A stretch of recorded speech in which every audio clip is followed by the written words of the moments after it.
people who only read the Old Testament or people who only read the New Testament, and they don't read both, you are missing the best part of the story. Because you read in Jude that the archangel, Michael, when contending with the devil, disputing about the body of Moses, durst not bring about railing accusation. They were wrestling over his body. And one might say, if you were reading the Old Testament, you would just read that Moses was buried there at the foot of Mount Nebo, and that's that. No one knows where his grave is to this day, and that's that. But you go into the New Testament, you read in Jude, where it says that Moses was basically, his body was being tug of war between the archangel Michael and the devil.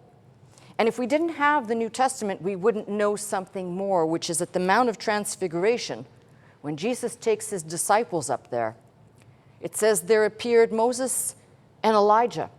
And silly Peter says, should we build a tabernacle for them too, Lord? So they couldn't have just been mere apparitions.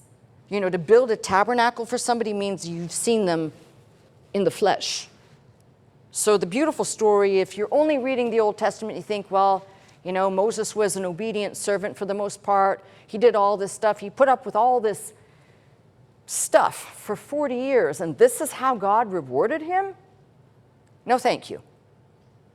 If you're only reading the Old Testament. You read the New Testament, you realize that there was a war for his body, and that ultimately the archangel had to have won, because on the Mount of Transfiguration, he is there, he is seen. And I really truly believe, this is my opinion, many people speculate who the two witnesses are in the book of Revelation. I do indeed believe it'll be Moses and Elijah. One that is representational of the people who the 144,000 may be essentially identified with, I don't know. And the other one because of his impossible and incredible faith.